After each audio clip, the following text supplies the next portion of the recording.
Bonjour, bonjour à toutes et à tous. Je vais d'abord m'assurer que tout le monde entende bien.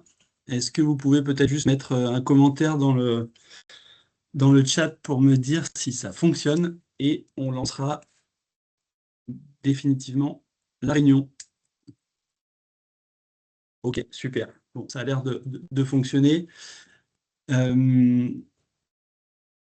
Merci en tout cas d'être présent pour ce webinaire.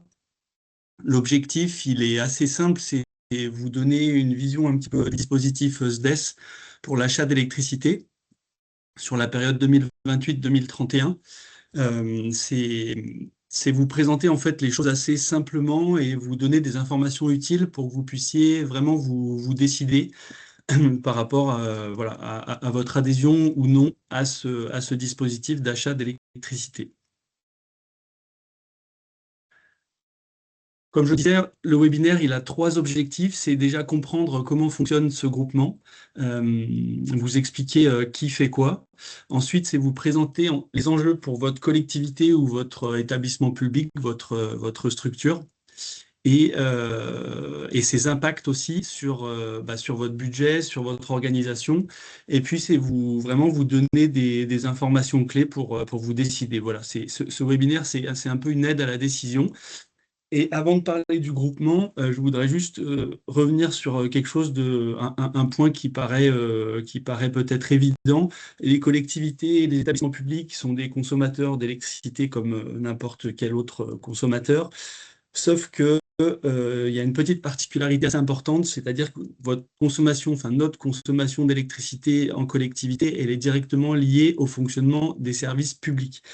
Donc aujourd'hui, c'est pas qu'une facture à payer, l'électricité. En tout cas, ça a un petit peu changé depuis quelques temps. C'est vraiment un poste de dépense qui est important, qu'on va retrouver à tous les niveaux, que ce soit sur les bâtiments, sur l'éclairage public, sur les écoles, sur les équipements sportifs. Et en fait, ça peut représenter des coûts assez importants en fonction de votre taille de collectivité.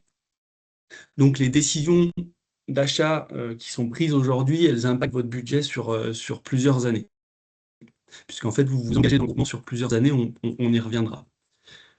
C'est pour ça, en fait, que cet achat d'électricité, aujourd'hui, c'est devenu quand même quelque chose d'assez, on va dire, d'assez stratégique dans le pilotage des collectivités. Donc, le contexte énergétique, vous vous en doutez, on a beaucoup aussi parlé, il est assez complexe.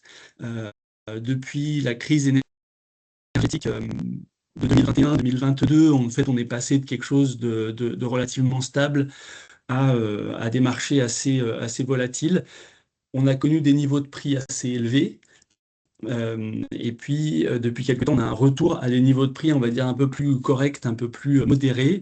Mais néanmoins, la constante, c'est que la volatilité et l'instabilité des prix restent assez élevées. Donc, les prix peuvent varier assez rapidement d'un jour sur l'autre.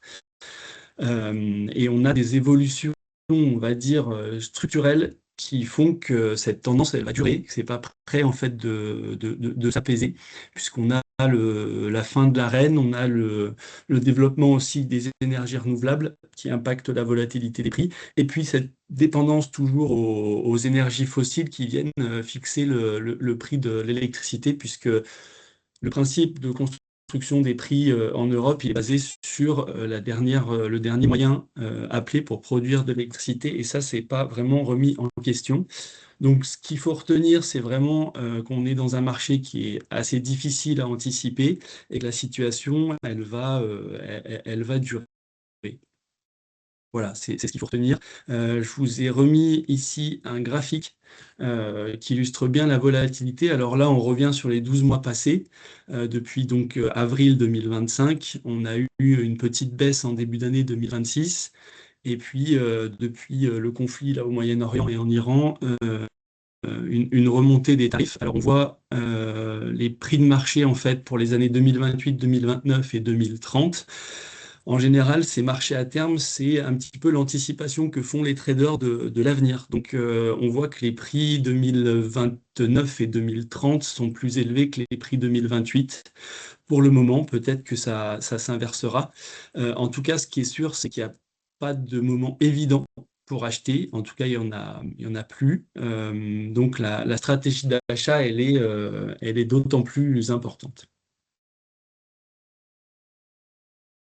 Le groupement d'achat d'électricité, alors certains parmi vous le connaissent déjà, on est au service des collectivités de Savoie depuis 10 ans. Le groupement a été mis en place en 2015 et en fait, avec la disparition des tarifs réglementés, en tout cas d'une partie des tarifs réglementés. Et puis, il est vraiment entré en action en 2016. Donc, on a 273 membres actuellement, des collectivités, des établissements publics et puis d'autres structures, on va dire, parapubliques. Certains membres sont là depuis le début, je pense. C'est un dispositif d'achat d'électricité qui s'inscrit quand même depuis dans la durée, enfin en tout cas qui a fait ses preuves depuis une dizaine d'années. Donc voilà, sur cette partie bleue, sur le graphique, on voit que c'est les communes. On a 2 tiers des communes de Savoie, donc qui sont dans le groupement. On en est voilà, assez content. En termes de... oh, pardon, je suis allé un peu vite. En termes de caractéristiques, notre groupement, c'est à peu près 185 gigawattheures par an de consommation. Donc c'est quelque chose d'assez important qui est réparti sur un peu plus de 12 000 sites. Donc c'est, comme je le disais, un volume assez important. Ça permet de structurer vraiment de façon correcte nos achats et surtout d'intéresser aussi les fournisseurs. Comme vous le voyez à l'écran, on a une majorité de C5. Alors pour rappel, les C5, C2, C4 dans le jargon, en fait ça dépend de la puissance des compteurs. Je vous ai remis en bas à droite les caractéristiques des C2, C4, C5. Voilà, donc c'est beaucoup de C, donc des compteurs inférieurs à 36 kVA. On a tout type de sites, des bâtiments, de l'éclairage public. À noter quand même que l'éclairage public, c'est à peu près 30% de nos points de livraison, donc c'est pas négligeable. C'est surtout des sites tertiaires en grande majorité. Donc voilà, ça c'est pour les caractéristiques un petit peu de notre groupement. Ce que va apporter le groupement, c'est trois choses principales. C'est tout d'abord un pouvoir de négociation par la mutualisation des besoins. En fait, les volumes en jeu, ils permettent de renforcer notre capacité de négociation. Et ce pouvoir de négo, c'est être plus visible par les fournisseurs, d'être un peu plus attractif.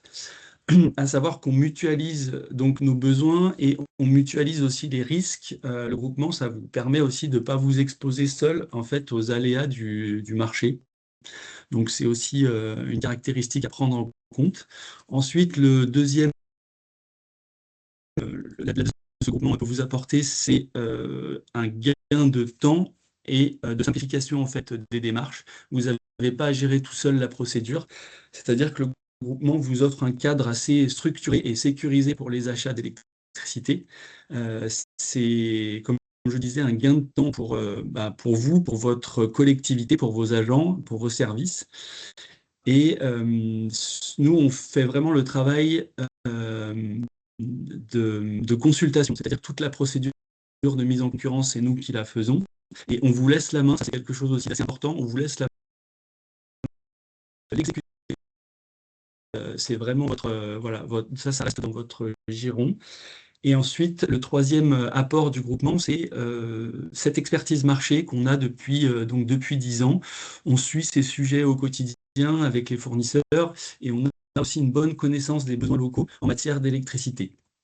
Donc voilà, ça résume les apports du groupement d'achat du SDES pour les membres si vous souhaitez y rentrer, si vous souhaitez y rester. Concrètement, dans ces missions, le rôle du SDES, c'est de coordonner le groupement d'achat d'électricité, donc c'est-à-dire assurer les consultations. Tout à l'heure, je parlais de passation, en fait, c'est la publication des marchés, l'analyse des offres, on se base sur une notation technique et puis une notation prix. C'est d'organiser la commission d'appel d'offres pour retenir en fait les entreprises et les fournisseurs et de notifier les marchés. Ça, c'est vraiment toute la phase de passation. Ensuite, on s'assure que les fournisseurs retenus ils respectent leurs engagements, tout simplement. Donc, dans toutes les demandes techniques, dans les demandes de facturation, dans les engagements, par exemple, sur les optimisations qui sont tenus de faire en cours d'année. En fait, pour résumer, la gestion quotidienne des sites, c'est vous qui la faites, c'est-à-dire les entrées de sites, les sorties de sites, ça, nous, on n'a pas la main dessus, c'est vraiment vous qui restez maître de ça. Les factures de consommation, c'est bien sûr, c'est vous qui les payez. Le SDES, lui, peut intervenir s'il y a vraiment des gros litiges, c'est-à-dire on peut vous appuyer dans certaines démarches. Des pénalités sont prévues au marché. C'est chaque membre qui les applique, donc qui va engager toute la procédure auprès des fournisseurs. Nous, on peut venir en appui pour les membres, mais on ne sera pas là pour faire la gestion quotidienne de vos sites, de vos points de livraison. C'est vraiment vous qui restez responsable de vos contrats. Donc, on est là en appui, pas forcément en substitution.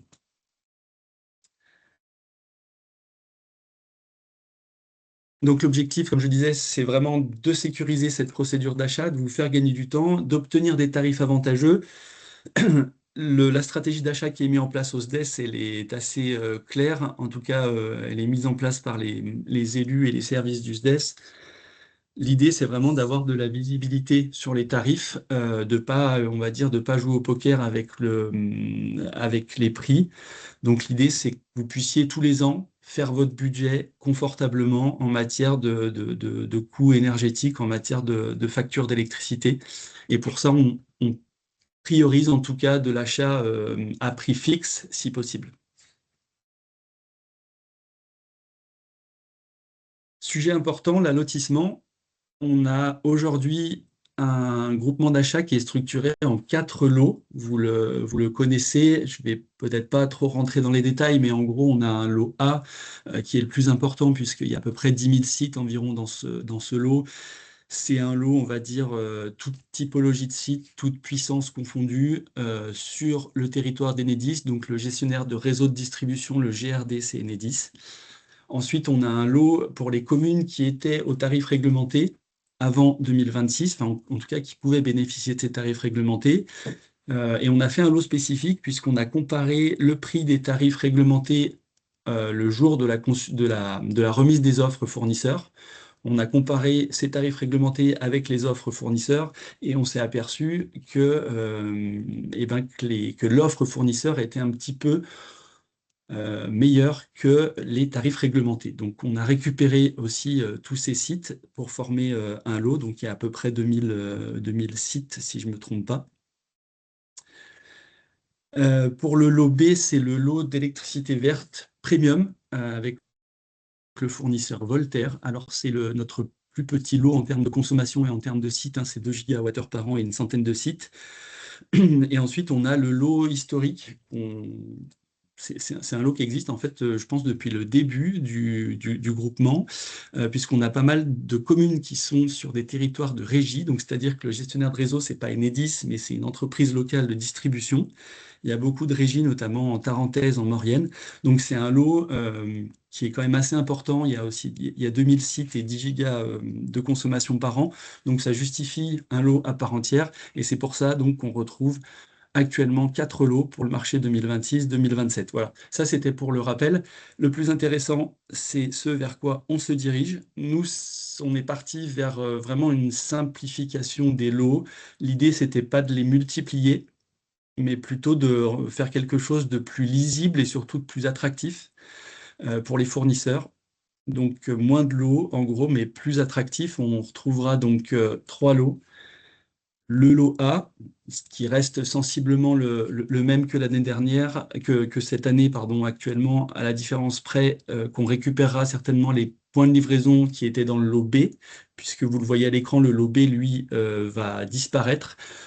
On aura toujours ce lot tarif réglementé pour les communes qui peuvent en bénéficier. Et là, on a on va dire, entre guillemets, une porte de sortie pour ces communes, c'est-à-dire que si l'offre fournisseur, le jour de la remise des offres, elle est moins avantageuse, vous garderez vos tarifs réglementés. En fait, vous pouvez y revenir. Donc, il y a pas trop de sujets là-dessus. Donc, on fera vraiment la comparaison entre les tarifs réglementés et les offres remises par le fournisseur pour ce lot. Et ensuite, on aura le lot C, qui est toujours notre lot pour les régies électriques. Et ça bougera pas. Ça sera la même chose que nos marchés actuels. Pour revenir sur le lot B, il est quand même, il a été remis en question. C'est pas un lot qui est très conséquent. Et après avoir discuté avec les membres de ce lot, on va très certainement pas le poursuivre. Alors, il faudra quand même arbitrer avec les élus du SDES, mais l'idée, c'est vraiment de pas le continuer, puisque en fait, on s'est aperçu qu'il n'y avait pas vraiment de plus-value sur ce lot B électricité verte premium, on va dire.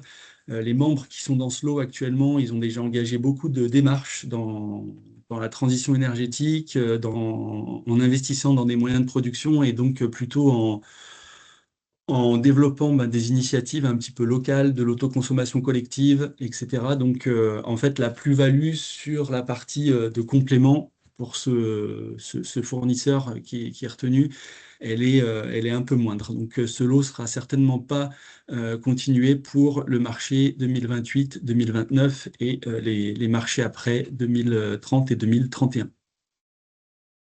Voilà, donc les PDL du lot B basculeront dans le lot A. Bien sûr, dans ces lots, vous pourrez choisir de l'électricité verte par le biais de garantie d'origine. Si vous avez des questions là-dessus, on pourra, je ne vais pas le détailler aujourd'hui, la différence entre le lot B et puis les garanties d'origine. On pourra éventuellement échanger en fin de webinaire rapidement, mais surtout, n'hésitez pas à me contacter pour qu'on en discute un peu plus, voilà, un peu plus en détail. Mais il sera quand même possible de choisir dans tous ces lots de l'électricité verte en option par le biais de garantie d'origine.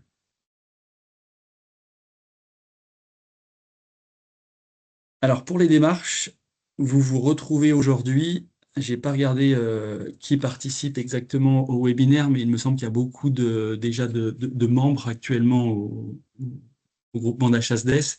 Vous êtes forcément dans l'une des trois situations, soit vous êtes membre et vous voulez y rester, soit vous êtes membre et vous voulez en sortir, ou vous n'êtes pas membre et vous voulez adhérer au groupement. Il y a une date à retenir pour ces trois situations, c'est vraiment celle du 1er mai. Alors, je sais que c'est dans 10 jours et que le délai était assez short, on va dire. On en est vraiment conscient. Mais derrière nous, on a pas mal d'étapes à faire, de validation de périmètre et de travailler aussi sur nos pièces de marché. Donc, l'échéance est assez rapprochée et on en a bien conscience que c'est pas forcément évident de votre côté de pouvoir délibérer si vous souhaitez adhérer. Sachez que pour les deux premiers cas, en tout cas si vous êtes membre et que vous souhaitez y rester, il n'y a pas de démarche particulière à faire, si ce n'est de signer l'avenant que vous avez dû recevoir. Cet avenant, il réactualise nos tarifs de participation au groupement. On a modifié les montants planchers et les montants plafonds et le montant par mégawattheure, puisque la participation au groupement, elle est calculée sur votre consommation annuelle et on multiplie votre consommation annuelle par 65 centimes d'euros par mégawattheure. Voilà, donc avec un plancher à 150 euros, si vous êtes en dessous, et un plancher à 2500 euros si vous êtes au-dessus. Ce qu'il faut retenir, c'est dans ce cas-là, si vous ne nous donnez pas d'infos en fait avant le 1er mai, vous êtes automatiquement réengagé dans le groupement puisqu'on a déjà votre convention et votre délibération qui date de 2022 pour la plupart des membres. Donc le groupement continue et vous êtes engagé pour les prochains marchés. Si vous êtes membre et que vous souhaitez en sortir, il y a deux choses à faire, c'est signer l'avenant à la convention puisque là, l'évolution des tarifs, il est un peu indépendant des prochains marchés. Et nous notifier, en tout cas, acter votre sortie de groupement par une décision, une délibération. C'est vraiment le cas pour moi le plus critique. C'est-à-dire que si vous actez pas votre sortie du groupement, vous êtes engagé et on ne pourra pas revenir en arrière. Donc au-delà du 1er mai, si on n'a pas d'informations contraires de votre part, vous êtes engagé dans le groupement. Et ensuite, pour les collectivités ou les structures qui souhaitent adhérer, il y a un peu plus de démarches. La première, c'est de remplir le questionnaire de manifestation d'intérêt. Ensuite, moi, je reprendrai contact avec vous. Il y a une délibération à prendre, bien sûr, pour signer, en tout cas, ou une délibération ou une décision, pour signer la convention d'adhésion et nous communiquer aussi le mandat d'accès à vos données de consommation, puisqu'on va devoir récupérer vos données de consommation pour les transmettre aux fournisseurs. Dans ces trois cas, je le répète, la date limite, c'est vraiment le 1er mai. Donc, essayez de nous faire passer les infos avant le 1er mai. Vous retrouvez tous ces modèles, tous ces documents sur le site du SDES. Si vous ne les avez pas eus, je peux vous les renvoyer. Vous retrouverez à la fin du webinaire, en tout cas sur le PDF que je vous enverrai, les liens vers le site du SDES, vers la foire aux questions et vers le questionnaire de manifestation d'intérêt si vous souhaitez adhérer au groupement pour les prochaines échéances. Alors rapidement, les étapes clés donc à venir, on a parlé de ce 1er mai qui est vraiment la date butoir. Nous, on va avoir besoin de stabiliser notre périmètre, donc c'est vraiment la date limite pour savoir si vous entrez dans le groupement, si vous sortez du groupement ou si vous restez dans le groupement. Ensuite, au mois de septembre, on lancera notre accord cadre pour pouvoir attribuer cet accord cadre autour de mi-décembre de cette année. Et puis ensuite, les marchés subséquents pour retenir définitivement le fournisseur pour chaque lot. Ça sera entre janvier et mars 2027. L'idée, c'est d'avoir du temps entre mars et le début des marchés, donc le 1er janvier 2028, pour acheter de l'électricité. Si les marchés sont vraiment très élevés, on fera exactement ce qu'on a fait en 2024, c'est-à-dire qu'on peut acheter par morceaux et pas fixer un prix le jour de la remise des offres, à un moment où les prix seraient vraiment très hauts. Donc ça permet de lisser le risque voilà, sur 9-10 mois. Ça, c'est dans le cas où les prix seraient très élevés, et c'est pour ça aussi qu'on demande de se positionner assez rapidement. Ça fait partie de la stratégie d'achat. Si les prix sont satisfaisants, et ça, on le décidera avec les élus, si les prix sont satisfaisants, on essaye, comme je vous l'ai dit, de fixer un prix global pour avoir de la visibilité et de fixer un prix en une fois. Voilà, pour avoir de la visibilité et qu'on n'ait plus de surprise, en tout cas avant le début de la fourniture. Alors, j'ai remis les 3 cas de figure. Vous les retrouverez donc dans le PDF, mais vous avez le récap ici sous les yeux. Pour résumer, si vous restez, il y a un avenant à signer. Si vous sortez, il y a l'avenant et la délibération de sortie. Et si vous adhérez, il y a un peu plus de documents à nous transmettre et il faut commencer par le questionnaire de manifestation d'intérêt. Voilà, donc je le redis, on sait que la période elle est assez courte, peut-être que vous avez déjà pris votre décision, mais derrière on a un travail quand même qui est assez important à faire et il faut récupérer les données, il faut structurer les lots, et donc c'est pour ça qu'au 1er mai, il faut que notre périmètre soit bouclé, qu'on sache qui vient dans le groupement, qui en sort, qui reste, etc. Voilà, on arrive à la fin de la présentation. Je vous remets les liens utiles, en tout cas, vous pourrez les avoir dans le PDF que je vous enverrai. Euh, Simplement, gardez vraiment en tête cette date du 1er mai. N'hésitez pas à me contacter par mail, par téléphone, pour pouvoir avoir plus d'infos si vous êtes dans un cas particulier ou si vous avez des questions à part entière. Donc voilà, n'hésitez pas à me recontacter, vous avez mes coordonnées ici. Et si ça vous va, on peut passer aux questions-réponses. Je vous laisse mettre peut-être les questions soit dans le chat, soit dans l'onglet questions-réponses. Alors, on peut commencer avec la question de Monsieur Chaperon. Alors, je suis nouvel élu et j'ai du mal à comprendre l'intérêt financier. Est-ce possible d'avoir des exemples concrets dans ou hors du groupement? Alors, l'intérêt financier, c'est toujours un petit peu la question fatidique, on va dire critique. On ne peut pas avoir des prix à l'avance, puisqu'on est là en avril 2026 et que nos marchés vont commencer en janvier 2028. Le groupement fait qu'en fait la structure du groupement et son fonctionnement fait qu'en fait on a besoin, nous, de recenser justement tous nos besoins, c'est-à-dire de savoir quels sites on va avoir, le nombre de sites, comment ils consomment, leurs caractéristiques techniques, etc. Donc on liste tous ces sites. Et ensuite, dans nos documents de consultation, c'est des choses qu'on communique au fournisseur. Et le fournisseur, lui, il va se baser sur ces données pour construire en gros un profil de consommation et c'est là-dessus qu'il va faire son prix. Donc on ne peut pas savoir de prix à l'avance et c'est pour ça qu'en fait il y a cette contrainte de s'engager dans le groupement avant de connaître les prix. Voilà, je ne sais pas si ça répond à la question, mais en tout cas, l'intérêt financier, concrètement et pour être totalement transparent, moi on ne peut pas vous garantir, d'avoir un prix plus bas que celui que vous avez peut-être actuellement. En tout cas, le groupement, c'est, sécuriser les démarches, encadrer la consultation et voilà, mutualiser tous ces besoins pour être un petit peu plus visible, vis-à-vis des fournisseurs.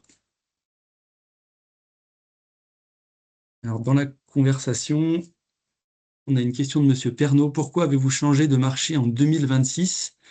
Alors, EDF vers Octopus. Alors, je pense que vous êtes dans le cas d'une collectivité qui était, enfin, qui est éligible au tarif réglementé, puisque vous aviez Octopus en 2025, si je comprends bien. On a, il me semble que j'ai abordé la question dans le webinaire, mais en fait, on a mis à la consultation les besoins des communes qui étaient éligibles au tarif réglementé. Et on a comparé les tarifs réglementés, le prix des tarifs réglementés avec les offres de marché qu'on a reçues des fournisseurs. Et quand on a fait cette comparaison, c'était au mois de mai-juin 2024, les offres fournisseurs, donc, qui étaient le résultat de notre consultation, elles étaient inférieures aux tarifs réglementés. Donc là, il y avait un vrai gain financier pour vous. Donc c'est pour ça qu'on a repris en fait tous ces sites qui étaient avec EDF en tarif réglementé et qu'on les a fait basculer chez Octopus. C'était une logique, voilà, une logique, on va dire, économique.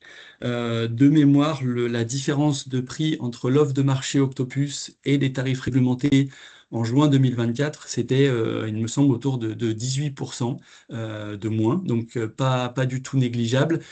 Les tarifs réglementés ont entre-temps un petit peu baissé, donc aujourd'hui on a quelque chose, je pense, d'assez similaire. Alors, j'ai une autre question. Peut-on rester membre? C'est une très bonne question. Peut-on rester membre du SDES, y laisser des PDL, mais sortir un ou plusieurs PDL représentant plus de 10% de notre part adhérent?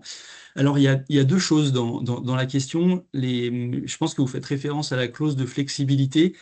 Les 10%, en effet, dans les contrats actuels, on peut faire varier en gros la consommation de plus ou moins 10%, avec des entrées et des sorties de site.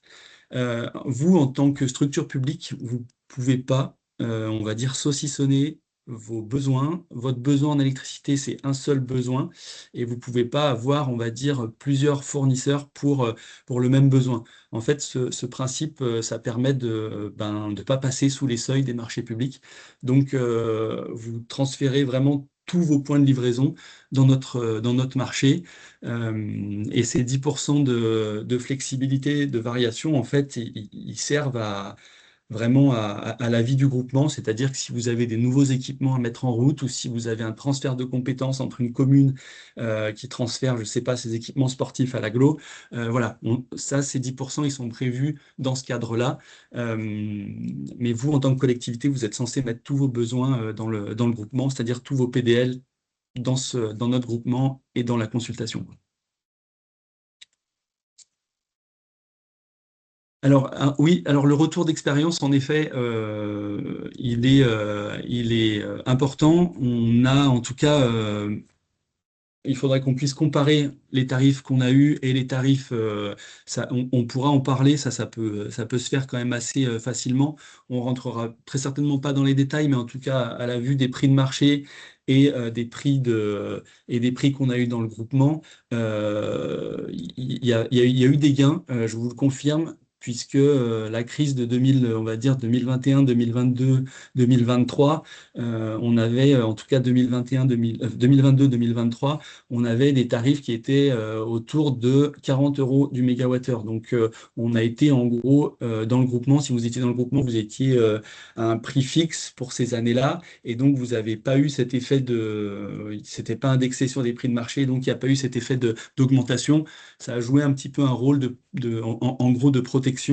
Et là, il y a vraiment eu un gain, en tout cas un intérêt économique à être dans le groupement, puisqu'on avait fixé les prix en fait bien en amont de cette crise énergétique.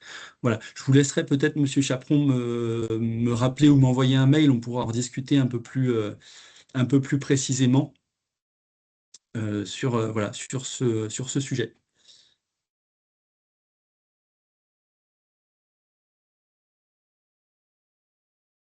Je regarde aussi, voilà, question-réponse.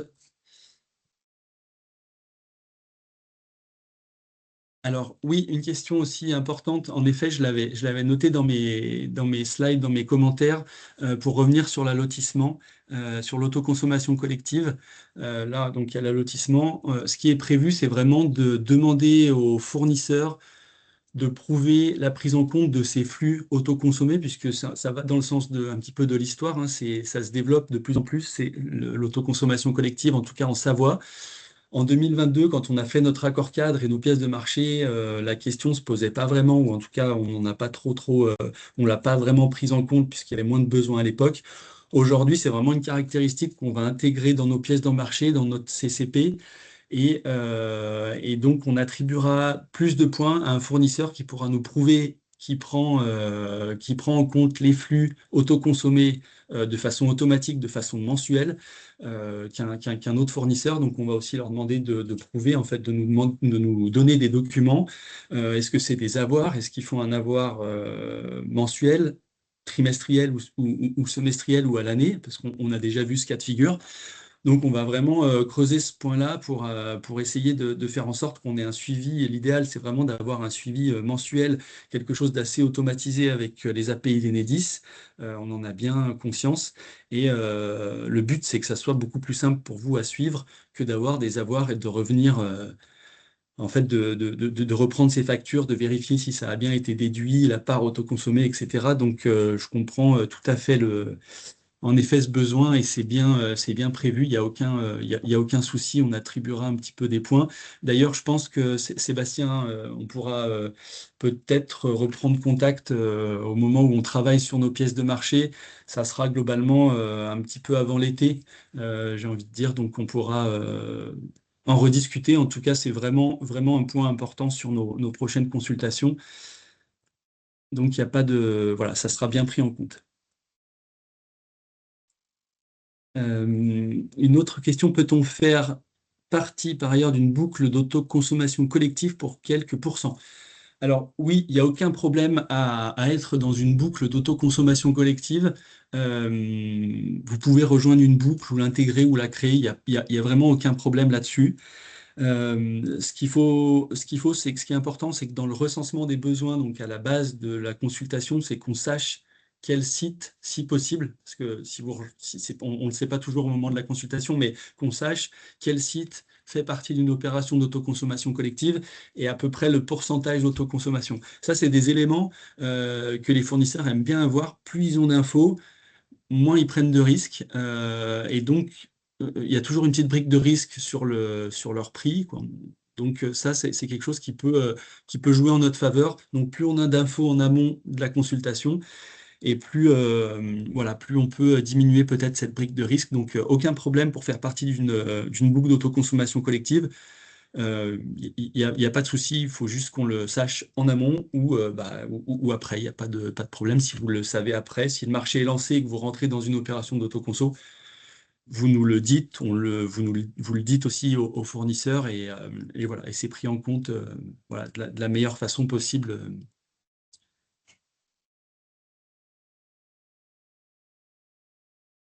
On mettra certainement ce webinaire sur la chaîne YouTube du SDES pour que le replay soit accessible, ça peut être intéressant.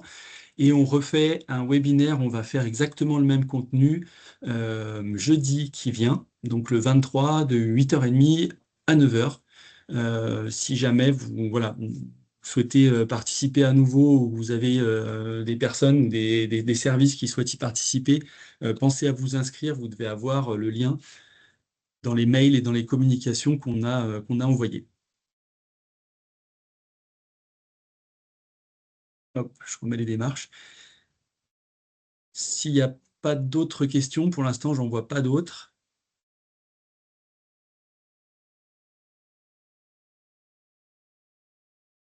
Alors, J'ai une question aussi sur le poids carbone de l'électricité.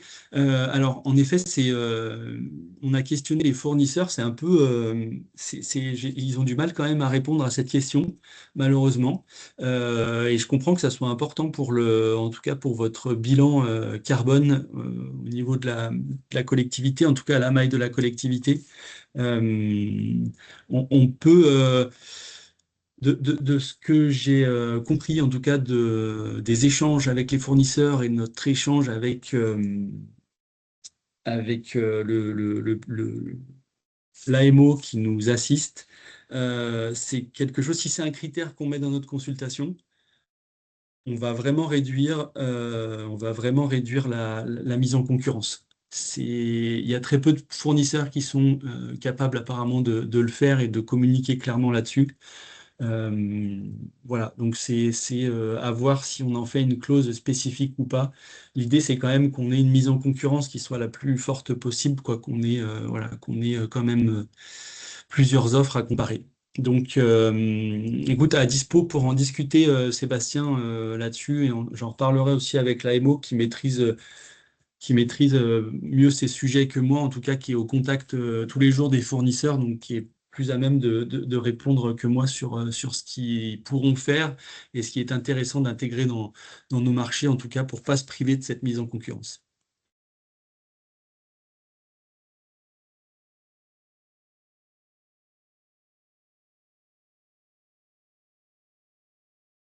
Alors, il n'y a pas d'autres questions. Je vous propose qu'on clôture le webinaire. Non, il n'y a pas d'autres questions. Merci en tout cas de votre participation. N'hésitez pas à recontacter le SDES ou à me recontacter pour toutes les questions que vous avez et puis pour vous aider peut-être à décider d'ici le 1er mai. Voilà, bonne journée à vous et à très bientôt. Au revoir.